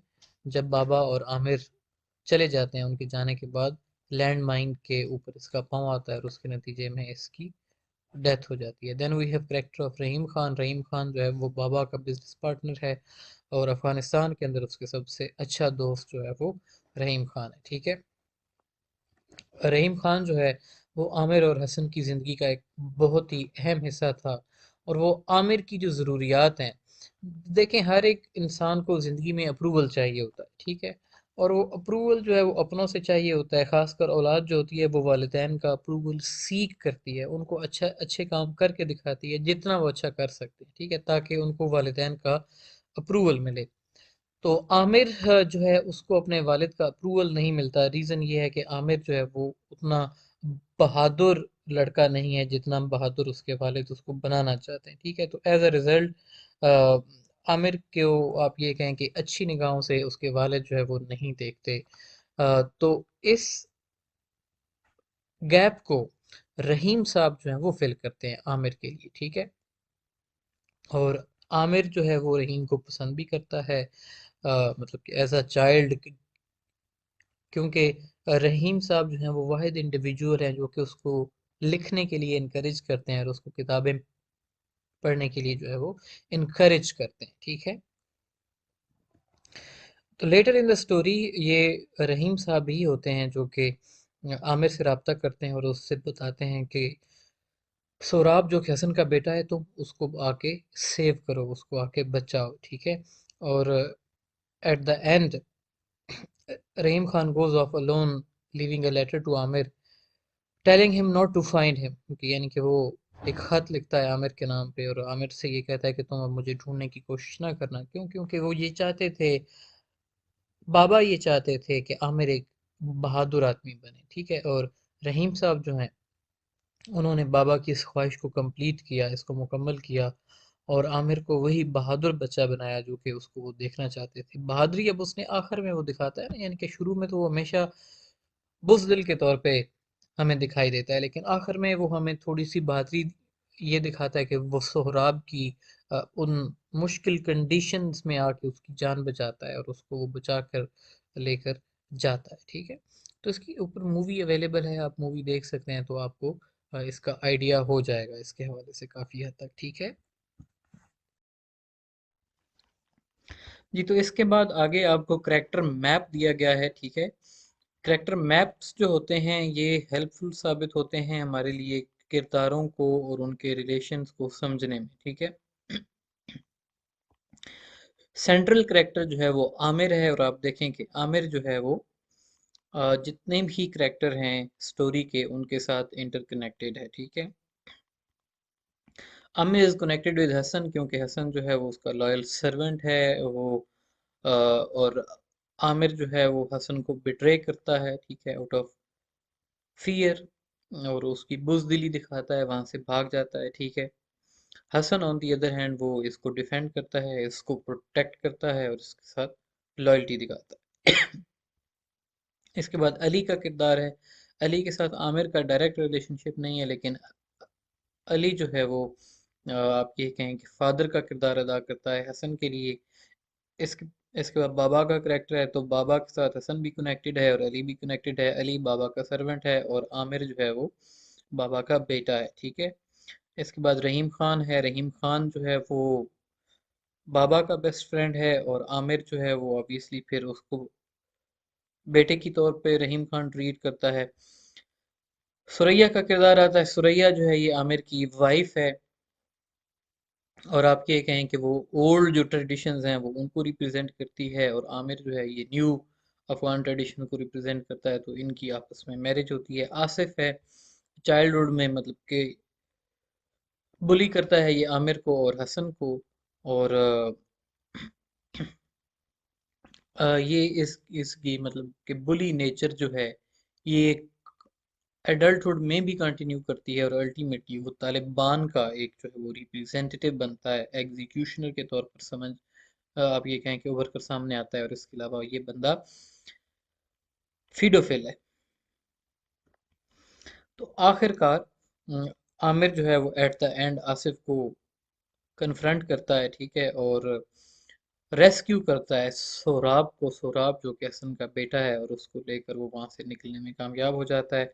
और अल्टीमेटली सोहराब के लिए आप ये कहें कि ये न्यू लाइफ स्टार्ट करने का एक चांस है। नेक्स्ट आपको आमिर का डिटेल्ड करेक्टर एनालिसिस दिया गया है। इसमें से गो थ्रू हम कर सकते हैं, रीड आउट कर लेते हैं इसको हम। Aamir goes through intense character development in this novel. As a young boy, he is tormented by his father's apparent disinterest in him. Furthermore, he grows increasingly jealous of his father's clear interest in Hassan, one of their Hazara servants. As Amir fights for his father's love and approval, he betrays Hassan. This betrayal is the beginning of Amir's true character development, as it leaves him extremely guilt-ridden. Amir carries this guilt with him throughout his adolescence and into adulthood. From Afghanistan to America, finally, Amir is able to seek redemption when he is given the chance to be good again. Amir's entire character is basically driven first by the guilt and then redemption which he does ultimately receive। ठीक है, यानी कि वो redeem करना चाहता है अपने किरदार को, कि जो उसने बचपन में हसन के साथ यानी कि ज्यादती की या उसके ऊपर झूठा इल्ज़ाम लगाया, वो उसके आप ये कहें कि उसका साथ नहीं दिया, तो इन चीज़ों को वो रिडीम करना चाहता है, रिडेम्पशन हासिल करना चाहता है। और उसके लिए रिडेम्पशन यही है कि वो हसन के बेटे सोहराब को अ, उसी चुंगल से निकाल कर लाए कि जिसमें उसने हसन को छोड़ा था। So Amir and Hassan have a rather peculiar relationship. They are two personalities that are similar yet very different. Amir and Hassan share a childhood together. Their friendship is more than simply having a good time. They stand up for each other when they encounter an obstacle. Undoubtedly, their relationship is that of brothers without the family connection.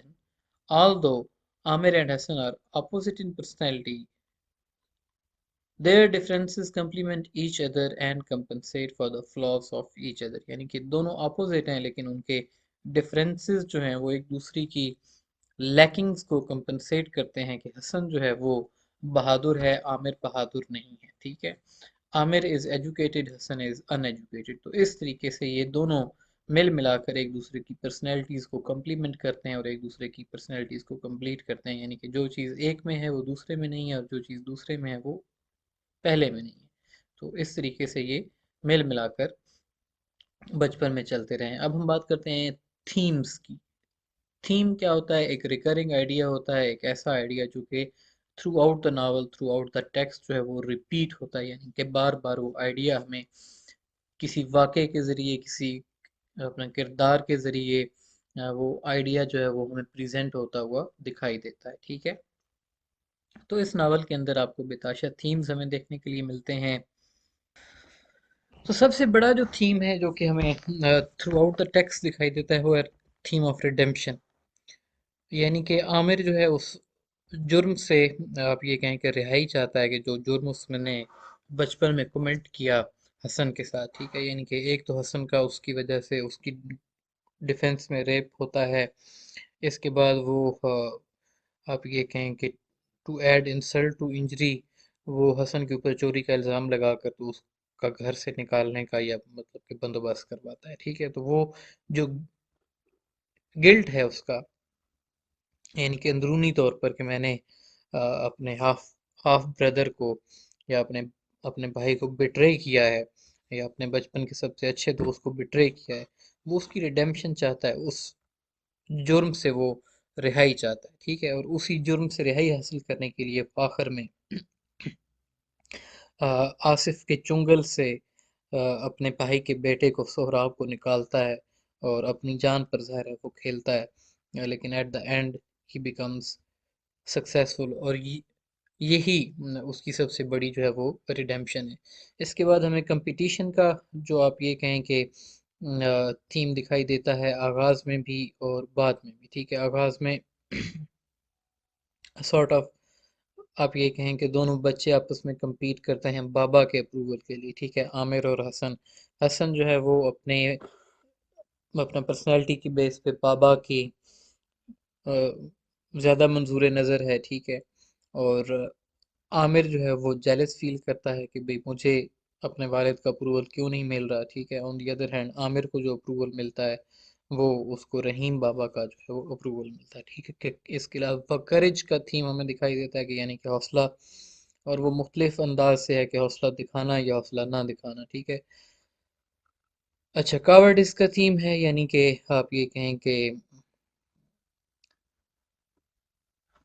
भागना या जान बचाना, बुजदिली कह लें, cruelty का theme तो through out दिखाई देता है कि छोटा बच्चा है उसका रेप हो रहा है, देन आफ्टर दैट हमें दोबारा आसिफ जो है वो लोगों को मर्डर करता हुआ, बच्चों का रेप करता हुआ दिखाई देता है, ठीक है।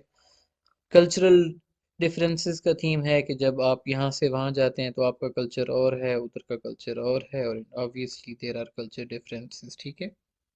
एथनिक टेंशन्स का थीम दिखाई देता है, जो कि आगाज में जो हम बात करते हैं कि हज़ारा कम्युनिटी है, पश्तून कम्युनिटी है, और आपस में उनकी जो है वो, then there is theme of evil, then there is theme of fathers and sons, there is theme of forgiveness, there is theme of fear, freedom, friendship.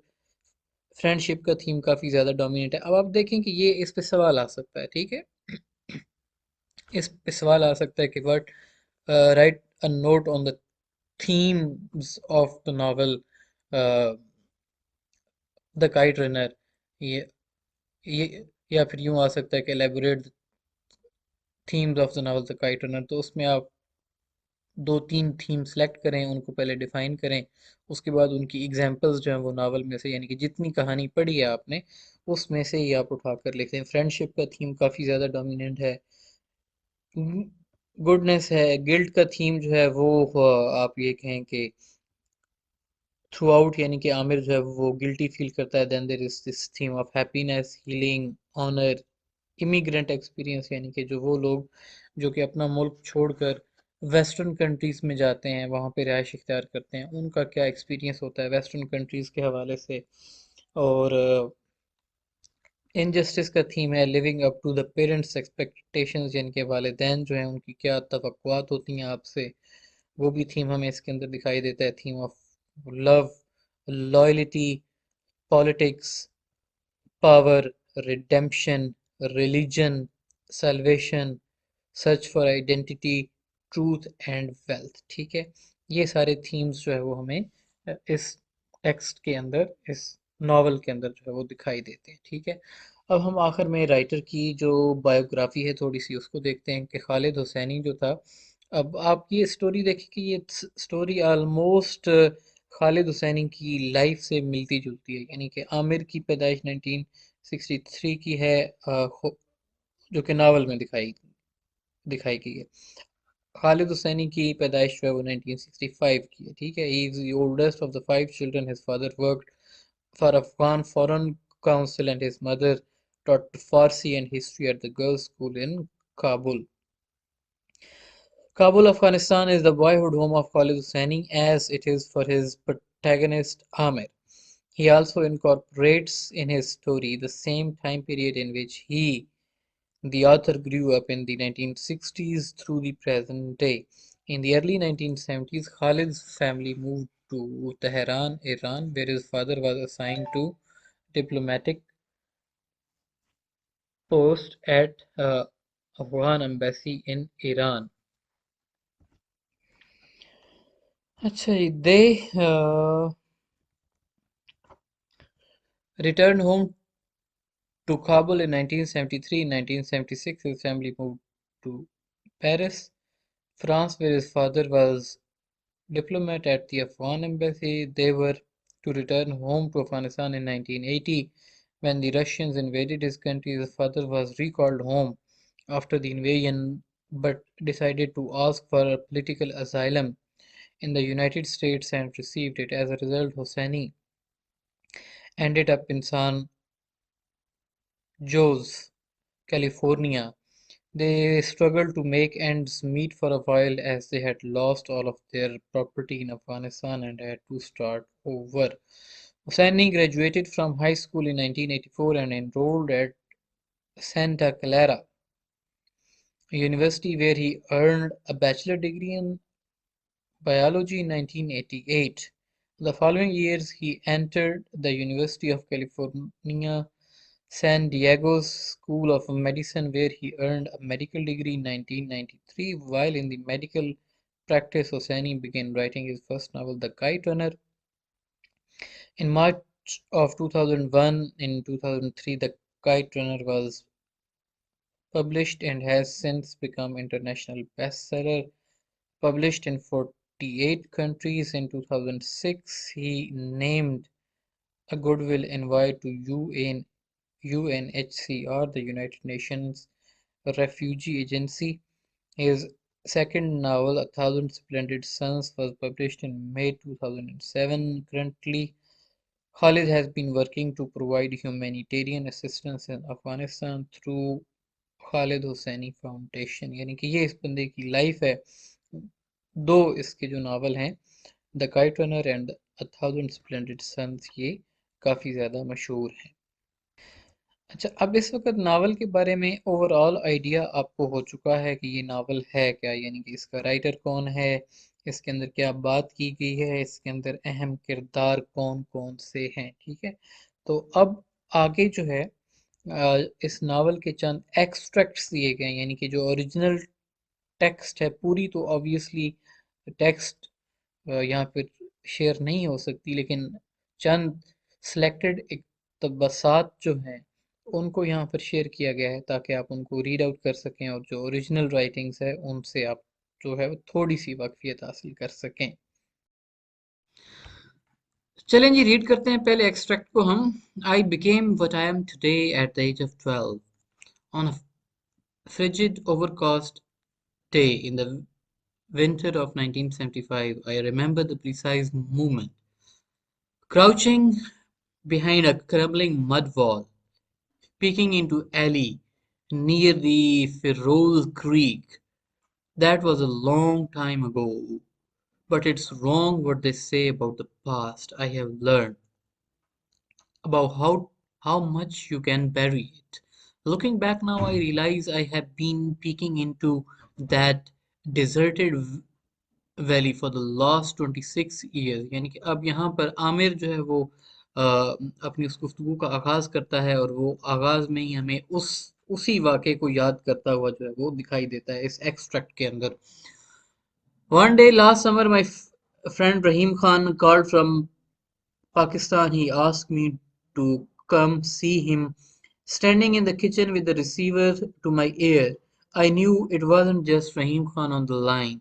It was my past of unatoned sins. After I hung up, I went for a walk along Spreckles Lake on the northern edge of the Golden Gate Park. The early afternoon sun sparkled on the water where dozens of miniature boats sailed, propelled by the crisp breeze. Then I glanced up and saw a pair of kites, red with long blue tails, soaring in the sky. They danced high above the trees on the west end of the park over the windmills, floating side by side like a pair of eyes looking down on San Francisco, the city I now call home. And suddenly Hassan's voice whispered in my head, "For you, 1,000 times over." Hassan, the hare-lipped kite runner. Kite runner क्या होता है? Kite runner बुनियादी तौर पे वो अ, एक तो शख्स के हाथ में डोर होती है, ठीक है, और एक शख्स जो है वो दूसरी जानिब से गुड्डी पकड़ता है और उसको उड़ाने में मदद करता है, ठीक है। और इसके अलावा काइट रनर्स वो भी लोग होते हैं जो कि कटी हुई गुड़ियां जो हैं उनको पकड़ते हैं। I sat on the park bench near a willow tree. I thought about something Rahim Khan said just before he hung up, almost as an afterthought. There is a way to be good again. I looked up at these twin kites. I thought about Hassan, thought about Baba, Ali, Kabul. I thought of the life I had lived until winter of 1975 came along and changed everything and made me what I am today. यानी कि ये पहला आप ये कहें कि extract है जो कि नावल से आपको शेयर किया गया है और इसके अंदर हमें आमिर जो है उसकी पर्सनल वॉइस है यानी कि वो फर्स्ट पर्सन नैरेटिव के अंदर गुफ्तगू कर रहा है। ठीक है, आई के पर्सपेक्टिव से गुफ्तगू हो रही है तो मतलब ये कि फर्स्ट पर्सन नैरेटिव है और वो अपनी माजी को याद कर रहा है, अपने उस लैंड को याद कर रहा है और वो रहीम खान की बात को याद कर रहा है कि रहीम खान ने ये कहा है कि there is way to be good again. अब यहाँ पर नैरेटर का नाम नहीं आया यानी कि हसन सॉरी आमिर जो है उसका नाम अभी तक हमें नहीं पता कि उसका नाम क्या है। इसके अलावा हसन के हवाले से भी हमें इस इक़्तिबास के अंदर पता चलता है कि हसन जो था वो इंतहाई आप ये कहें कि अपना क्लोज था इसके। अब एमसीक्यूज हैं असेसमेंट के लिए कि हमें क्या समझ आए कि हु कॉल्ड द नरेटर, तो रहीम खान का फ़ोन आता है। ठीक है, the person called from Pakistan, the narrator received the phone in the kitchen. The narrator glanced up and saw a pair of kites. The narrator knew it was not just Raheem Khan on the line, it was his past. Sorry, Kabul हो गया है highlight. Kabul नहीं है बल्कि past है. The first paragraph of the above extract tells us that the novel begins with a flashback. Read the following lines carefully once again and then analyze these lines. ठीक है, दोबारा से इन lines को go through करें. I became what I am today at the age of the 12 on the frigid, overcast day in the winter of 1975. I remember the precise moment crouching behind a crumbling mud wall. अब ये वो scene है कि वो जिसको वो याद कर रहा है कि एग्जैक्टली कि वो एक एली थी जिसमें वो उसको लेकर गए और वहां पे उन्होंने जो एक्ट कमिट किया उसके साथ, and he was the one कि जो कि मड वॉल के पीछे चुप के देख रहा था यानी कि he could have acted but he did not act. ठीक है, तो वो उस एग्जैक्टली लाइन को याद कर रहा है। फिर उसके बाद जो दूसरी लाइन है, there is a way to be good again, यानी कि यहाँ पे रिडेम्पशन रिडेम्पशन का थीम जो है कि यानी कि तुम्हारा माजी जो है उससे तुम्हें रिहाई मिल सकती है कि अगर तुम्हें जिस काम के लिए बुला रहा हूँ मैं। ठीक है, एक्सरसाइज है, इसको देख लीजिएगा। हम नेक्स्ट एक्सट्रैक्ट पे जाते हैं जो अगला एक्सट्रैक्ट है इस नावल के हवाले से दिया गया। Now read another extract from the kite Runner. As you will read this extract you will get more familiar with the theme of the novel and will surely become interested to read the whole novel. अच्छा, everyone agreed that my father, my Baba, had built the most beautiful house in Wazir Akbar Khan district, a new and affluent neighborhood in the northern part of Kabul. Some thought it was the prettiest house in all of Kabul. A broad entryway, flanked by rose bushes, led to the sprawling house of marble floors and white windows, intricate mosaic tiles, handpicked by Baba in Isfahan, covered by the floors of the four bathrooms, gold-stitched tapestries which Baba had bought from Calcutta, lined in the walls, crystal chandeliers hung from the vaulted ceiling। यानी कि ये वो उसके घर की खूबसूरती को और इंतहाई बारीकी में डिस्क्राइब किया जा रहा है कि उनका घर किस हद तक खूबसूरत था जो कि काबुल में उस ज़माने में था। अपस्टेयर्स वाज माय बेडरूम, यानी कि दो मंजिला घर था। अपस्टेयर्स का मतलब है कि ऊपर वाली मंजिल पे बाबाज room and his study, also known as the smoking room, which perpetually smelled of tobacco and cinnamon. Baba and his friends reclined on black leather chairs there after Ali had served the dinner. They stuffed their pipes, except Baba always called it fattening the pipe and discuss their favorite three topics: politics, business, soccer। यानी कि Afghan people जो है वो तीन चीज़ों में ज़्यादा दिलचस्पी रखते थे। नंबर वन पे सियासत, नंबर टू पे बिजनेस एंड नंबर थ्री पे soccer. Sometimes I asked Baba if I could sit with them, but Baba would stand in the doorway. Go on now, he would say. This is grown up's time. Why don't you go read one of those books of yours? He would close the door, leave me to wonder why it was always grown up's time with him. I would sit by the door, knees drawn to my chest. Sometimes I sat there for an hour, sometimes two, listening to their laughter, their chatter. अब ये जो lines हैं यहाँ से हमें ये reflect हो रहा है कि उसके वालिद जो थे वो उसको ज़्यादा वक्त नहीं देते थे। यानी कि अ, वो अपने वालिद की अप्रूवल चाहता था, वालिद की कंपनी चाहता था, वालिद के साथ गुफ्तगू करना चाहता था, लेकिन उसके वालिद जो थे वो अपने दोस्तों के साथ मशगूल रहते थे। और ज़ाहिर है बड़ों की जो गुफ्तगू होती है कुछ जब वो आपस में फ्रैंक टाइम गुजार रहे होते हैं तो वो इस किस्म की गुफ्तगू होती है कि उसमें बच्चों का बैठना नहीं बनता। तो वो कहता है कि दरवाजे के बाहर मैं अब वो एक उदासी का मंजर पेश कर रहा है, वो सैडनेस फील करता था कि वो अपने सीने के साथ घुटने लगाकर 1 घंटा, बाज़ औक़ात वो कहते 2-2 घंटे बैठकर उनकी हँसी को अब छोटे बच्चे जो हैं वो भी उस हँसी को एंजॉय करना चाहते हैं। दे वांटेड टू नो, उनके अंदर क्यूरियोसिटी होती है कि ये ऐसी कौन सी बातें ये जिस पे हंस रहे हैं और इस पे मैं क्यों ना हंसूं। लेकिन ऑब्वियसली उसके वालिद जो थे उसको अलाउ नहीं करते थे, तो यानी कि ज़्यादातर टाइम उसको अ, अकेले में बैठना पड़ता था। The living room downstairs had a curved wall with custom built cabinets. Inside sat framed family pictures, an old grainy photo of my grandfather and King Nadir Shah, taken in 1931, 2 years before the king's assassination.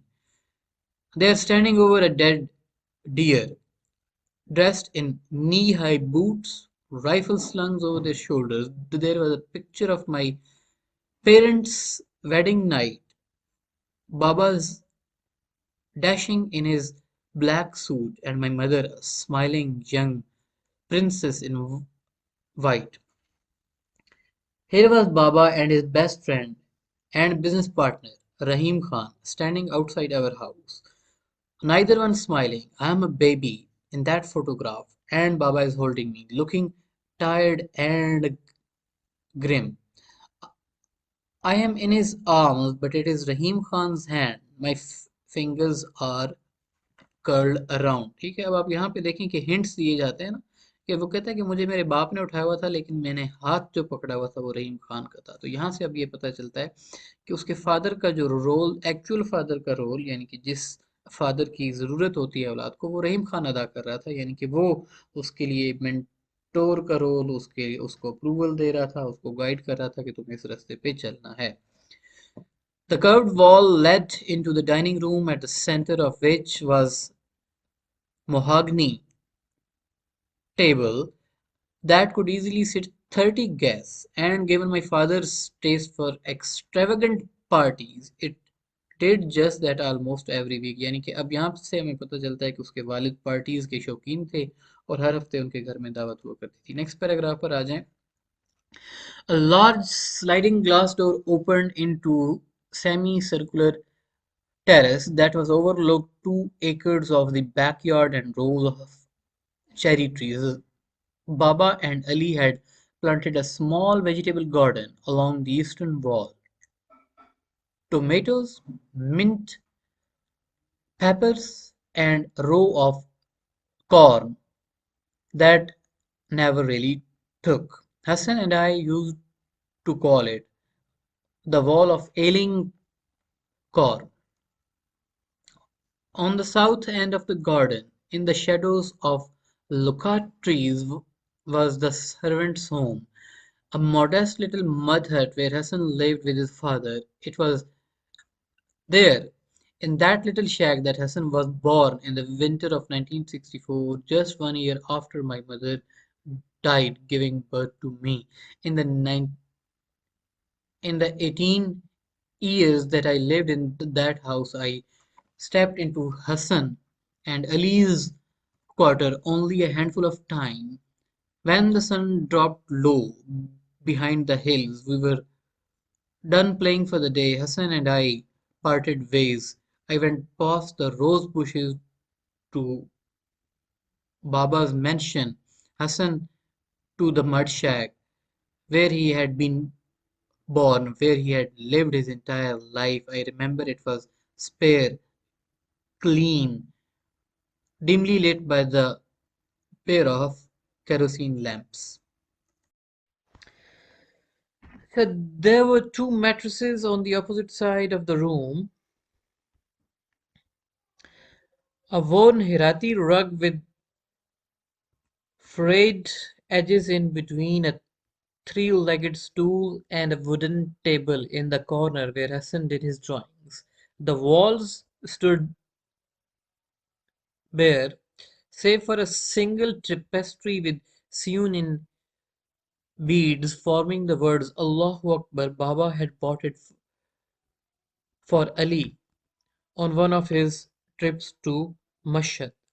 It was in that small shack that Hassan's mother, Snowball, gave birth to him in cold winter day in 1964, while my mother's hemorrhage to death during the childbirth.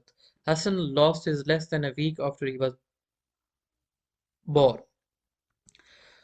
Lost her to a fate most of one considered far worse than death. She ran off with a clan of traveling singers and dancers. ठीक है, तो ये अब एक passage है जिसमें हमें मजीद आप ये कहें कि इंफॉर्मेशन दी गई है हसन की और आमिर की जो लाइफ है उनकी उनका कंपैरिजन एंड कंट्रास्ट दिखाया गया है कि एक जानिब तो ऊंचा मकान है, शानदार किस्म की कोठी है, और दूसरी जानिब जो है वो अ, हमें एक झोंपड़ी नुमा घर दिखाई दे रहा है, ठीक है।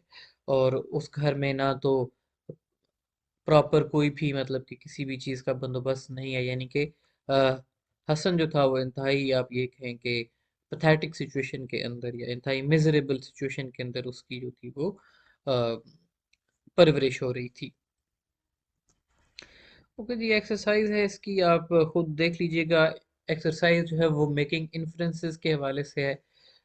इसको प्लीज़ आप खुद जो है वो बाद में देख लीजिएगा। नेक्स्ट एक्सट्रैक्ट है, इसको हम नज़र दौड़ाते हैं।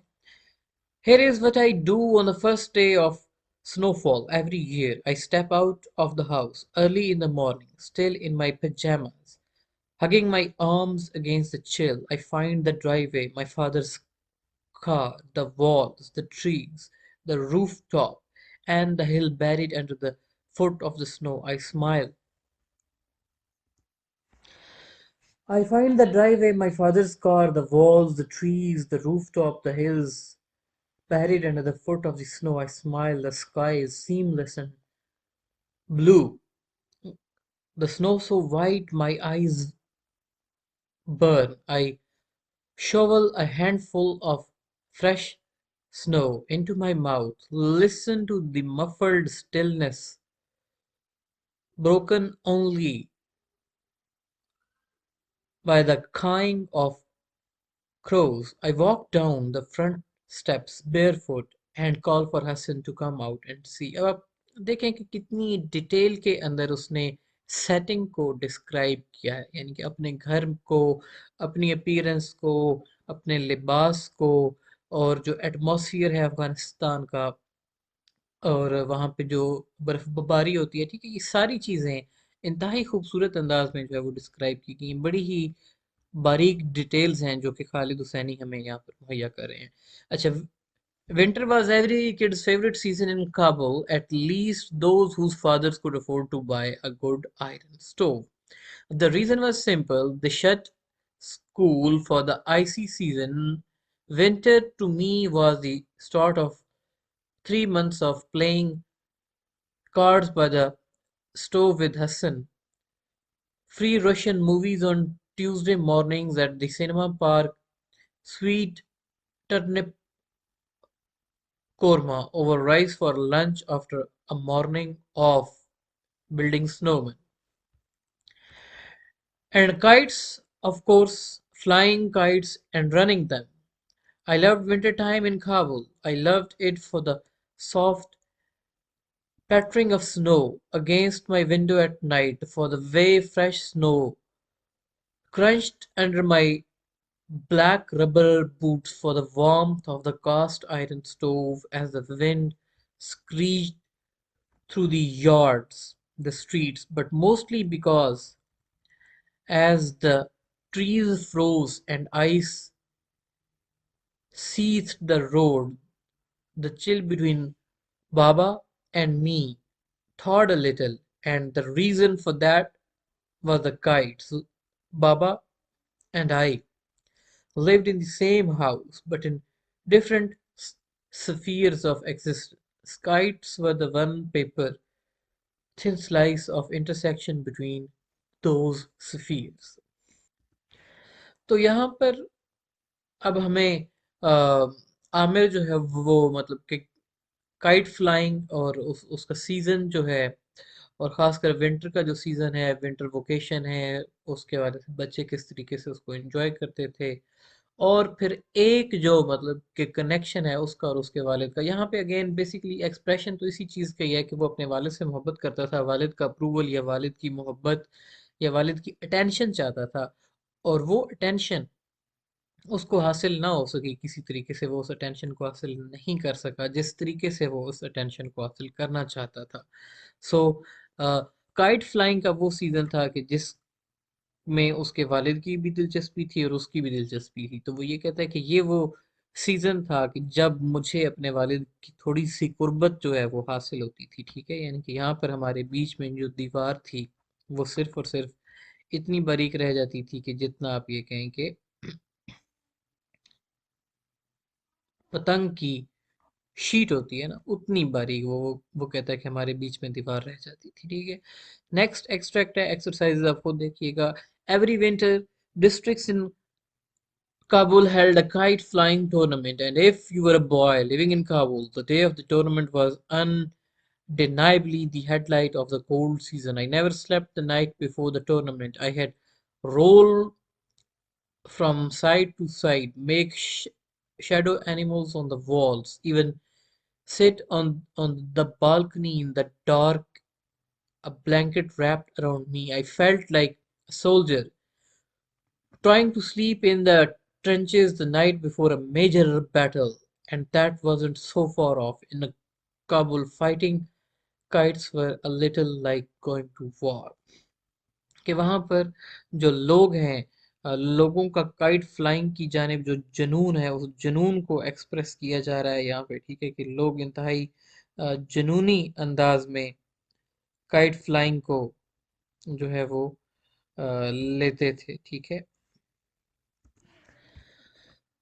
और वो अपना जुनून जो है उसको एक्सप्रेस करता है कि जो फेस्टिवल का दिन होता था उस दिन से पहले वो ये कहता है कि मुझे नींद नहीं आती थी मैं सोता नहीं था पूरी रात जाग कर गुजारता था कि सुबह फेस्टिवल है हम पतंग उड़ाएंगे और एक दूसरे से पेचे लड़ाएंगे The kite flying tournament was an old winter tradition in Afghanistan. It started early in the morning on the day of the contest and didn't end until only in the whining kite flew in the sky. I remember one year the tournament outlasted the daylight. People gathered on the sidewalks and roofs to cheer for their kids. The streets filled with the kite fighters jerking and tugging on their lines, squinting up to the sky, trying to gain position to cut the opponent's line. Every kite fighter had an assistant, in my case, Hassan, who held the spool and fed the line. ठीक है अब again एक तो ये है कि tournament के हवाले से डिस्क्रिप्शन दी गई लोगों की जो डीप इन्वॉल्वमेंट थी उसके हवाले से डिस्क्रिप्शन दी गई और एक झलक हमें दिखाई देती है हसन की और आमिर की दोस्ती की कि आ- आमिर के साथ वो आप ये कहें कि इस हद तक मुखलिस था कि वो उसकी डोर पकड़ता था, उसकी चरखड़ी पकड़ कर उस पे डोर लपेटता या डोर मतलब के देता, खुद पतंग नहीं उड़ाता बल्कि अपने दोस्त की वो हेल्प करता था। One time a bratty Hindi kid who's had recently moved into the neighborhood told us that in his hometown kite fighting had strict rules and regulations. You have to play in the boxed area. You have to stand at right angle to the wind and you can't use aluminium to make your glass strings. Afghans are an independent people. Afghans cherish custom but abhor rules. And so it was with the kite fighting. The rules were simple. No rules. Fly your kite, cut the opponents, good luck. Except that wasn't all. The real fun being when kite was cut. That was where the kite runners came in. Those kids who chased the wind below the kites, drifting through the neighborhoods until it came spiraling down in the field. Dropping in someone's yards, on the trees or the rooftop, the chase got pretty fierce. Hordes of kite runners swarmed the streets, shoved past each other like those people from Spain I read about once, the one who ran from the bulls. One year, a neighborhood kid climbed a pine tree for the kite. A branch snapped under his weight and he fell 30 feet, broke his back, and never walked again. But the fell with the kite still his hands, यानी कि वो बचा गिरा जब तो पतंग उसके हाथ में था. And when a kite runner had his hands on a kite, one could take it from him. That wasn't rule, that was a custom. कि एक दफा जब एक किसी का हाथ पड़ जाता था पतंग पे तो वो पतंग फिर उसी की होती थी, उससे कोई पतंग वो ले नहीं सकता था. ये वहाँ की रवायत थी, ये असूल नहीं था बल्कि ये रवायत थी. For kite runners the most coveted prize was that the last fallen kite of a winter tournament. It was a trophy of honor, something to be displayed on a mantle for the guests to admire. When the sky cleared of the kites and only the final two remained, every kite runner readied himself for the chance to land his prize. He positioned himself at the spot that he thought would give him a head start. Tense muscles readied themselves to uncoil, necks craned, eyes crinkled. Fights broke out, and when the last kite was cut, all hell broke loose. Over the years, I had seen a lot of guys run kites, but Hassan was by far the greatest kite runner I had ever seen. It was downright ear the way he always got to the spot the kite would land before the kite did, as if he had some sort of inner compass. In the winter of 1975, I saw Hassan run a kite for the last time. यानी कि 1975 में जब उनकी separation होती है, वो एक दूसरे से सेपरेट होते हैं. आमिर जो है उसकी मूवमेंट होती है to Pakistan and later to Afghanistan. ठीक है. तो ये एक्सट्रैक्ट है अगेन. यहाँ पर वो जो अफगान ट्रेडिशन है काइट फ्लाइंग का उसको इंतहाई खूबसूरती से डिस्क्राइब किया गया है, और हसन के लिए जो आमिर के दिल में एडमरेशन है वो एडमरेशन को एक्सप्रेस करता है, उसके स्किल की तारीफ करता है, that he was a great kite runner. जी, तो इस पैसेज के बाद अगेन एक्सरसाइज है that in the above extract Aamir compares himself with a soldier. फौजी के साथ कंपेयर करता है. ठीक है, बिल्कुल करता है. In the extract, Amir describes the scenario of the kite flying tournament. Read the extract. ठीक है, वो बड़ी खूबसूरती से उसको टूर्नामेंट को वहाँ पे जो लोगों के जज्बात होते हैं उन सारी चीज़ों को डिस्क्राइब करता है. If you would read the extract carefully, would you notice that the narrator Amir mentions kite runner a number of times? Who is a kite runner? तो काइट रनर कौन है? काइट रनर जो है वो हसन है. ठीक है, जो कि पतंग के पीछे दौड़ता है और उस पतंग को वो पकड़ता है. Can you find a few references from the extract where the importance of the kite runner is mentioned. ज़ाहिर है काइट रनर्स की एक अपनी सिग्निफिकेंस है कि वो पतंग पकड़ते थे, और ख़ासकर जो आखिरी पतंग होता था उसके हवाले से अहमियत है कि वो उसको ट्रॉफी की हैसियत हासिल थी। जो आखिरी पतंग होता था उसको ट्रॉफी की हैसियत हासिल होती थी, ठीक है। इसके अलावा वहाँ पे ट्रेडिशन का जिक्र आया है कि ट्रेडिशन ये था कि जब एक काइट रनर का हाथ किसी काइट पे पड़ जाता था तो फिर बाकी लोग उस काइट की जानिब देखते नहीं थे, उसको वो छोड़ देते थे, यानी कि जिसने पकड़ ली गुडी वो उसी की हो जाती थी। Next extract है Amir is shocked at what he finds where he finally returns to Kabul. Everywhere he looks, he sees rubble and beggars. Amir notices that there are no trees. They were cut down for two reasons. The first, to provide fuel in the winter, and the second, to prevent snipers from hiding in them. When a Taliban truck passes by, Amir makes the mistake of making eye contact with the men. Freed admonishes him as soon as the truck passes. A beggar confirms that Freed is giving a good advice. Amir ends up giving the beggar some money and he quotes a line of poetry from Hafiz. This man used to be a professor and taught with Amir's mother. He shares a story with Amir, telling Amir that his mother liked almond cake with honey. मतलब कि आप देखें कि ये अब अफगानिस्तान के वो हालात हैं कि वो लोग जो कि एजुकेटेड थे, जो कि प्रोफेसर्स थे, जो कि एक ज़माने में आप इल्म की मतलब कि इल्म और दानिश का आप ये कहें कि सरचश्मा हुआ करते थे, वो लोग आज भीख मांगने पे मतलब कि ये उनकी सिचुएशन है कि वो भीख मांग रहे हैं। नेक्स्ट है जी एक्सरसाइज नंबर 11 है कि इसके अंदर काबुल के हालात बयान किए गए हैं, ठीक है। फिर पाकिस्तान का फेस्टिवल ऑफ काइट फ्लाइंग जो है उसके हवाले से आया कि कंपैरिजन एंड कंट्रास्ट करें। बसंत का हमारा फेस्टिवल होता है, ठीक है, इसको आप खुद बाद में रीड आउट कर लीजिएगा। तो यहाँ पर जो यूनिट नंबर 5 है इसका यहाँ पर इख्तिताम होता है, ठीक है।